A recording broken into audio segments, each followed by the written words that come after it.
Chers téléspectateurs, bonjour et bienvenue dans votre émission L'Instant du Showbiz. L'Instant du Showbiz, une émission de l'art et de la culture. Dans ce nouveau numéro de la semaine, nous allons parler de la musique. La musique qui est l'art qui permet de combiner les sons est le sujet principal de notre émission ce jour. Comme invité, nous allons rencontrer un manager pas comme les autres. Je vous prie, suivez-moi.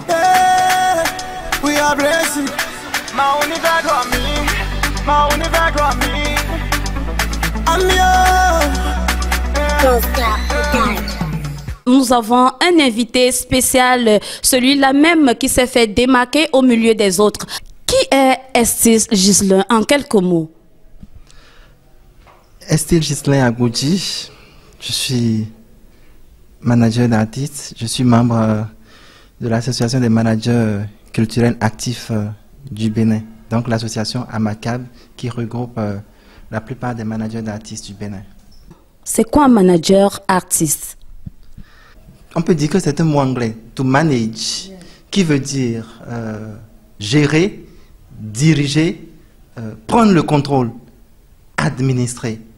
Donc déjà, de par ces petites définitions, vous voyez que le manager, ce n'est pas un balai. Ce n'est pas celui-là qui court après l'artiste, ce n'est pas celui-là qui va acheter un coca, des préservatifs pour l'artiste. Non, non, non. Ce n'est non plus celui-là qui va seulement avec une clé USB à la régie pour caler des sons pour son artiste. Ça va beaucoup plus au-delà. Un manager, c'est comme l'interface entre le monde extérieur et l'artiste.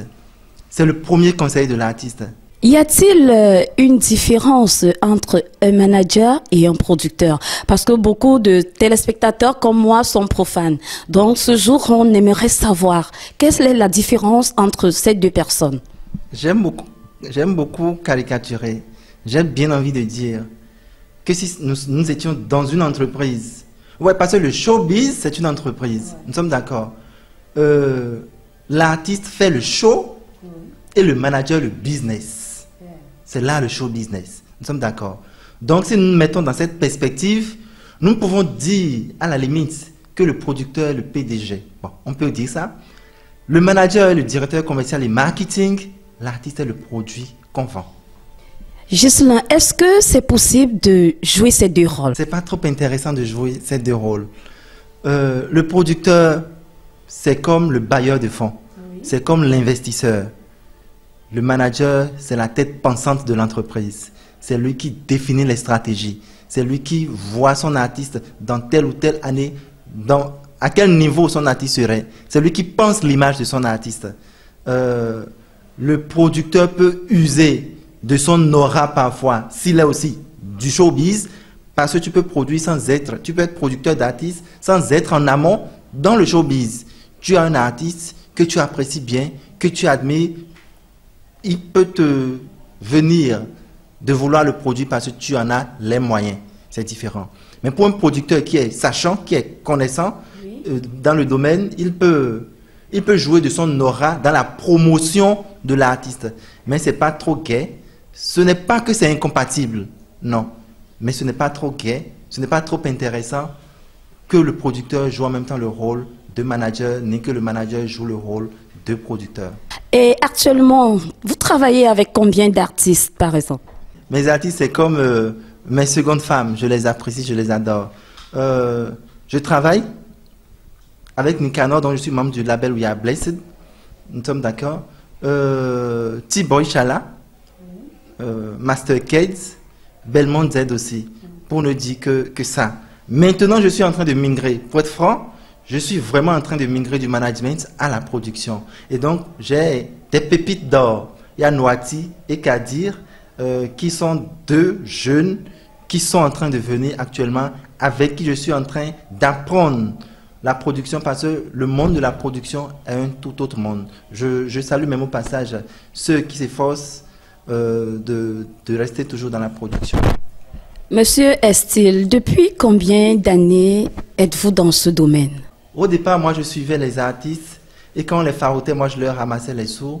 Je pouvais citer les Califs Volcaniques, le groupe Wiziza, Tout Studi Malaika.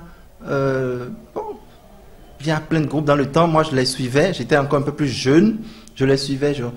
Et avec le temps, moi-même, quand j'ai fini ma formation et tout, cette passion me guidant, j'ai vraiment commencé à appliquer un peu ce que j'ai appris du côté professionnel, puisque je suis marketeur. Donc, j'ai commencé à appliquer mes aptitudes marketing à la culture, à l'art, ce qui fait que je suis désormais, je peux me dire désormais que je suis un manager. Monsieur Estil, d'où vous vient l'amour de ce métier?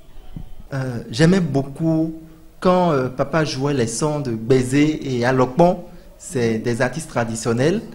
J'aimais tellement les sons, j'écoutais les leçons que ça regorgeait et j'écrivais, puisque j'aime beaucoup écrire. J'écrivais. Donc un jour, papa voulait voyager avec moi. Oui, je vous coupe pas. Vous écrivez aussi pour d'autres artistes, ça vous arrive parfois? Oui, plein de fois je le fais. J'aime l'écriture, je suis, pour dire, slammer. Quel style de musique vous passionne? Vous aimeriez travailler pour quel genre de musicien qui chante quel style en fait? Si le manager n'aime pas ce que son artiste fait, puisque l'artiste n'est pas tout le temps en buzz, je vais dire, le domaine artistique c'est un peu comme le cycle de vie, puisque nous avons défini tout à l'heure un artiste comme étant un produit, et en marketing, un produit a un cycle de vie. Il y a la naissance, la maturité, le déclin et la chute. Nous sommes d'accord. Voilà. Alors donc, si l'artiste, quand il a fini ses moments de gloire, commence pas à sombrer, si le manager ne l'aime pas, si le manager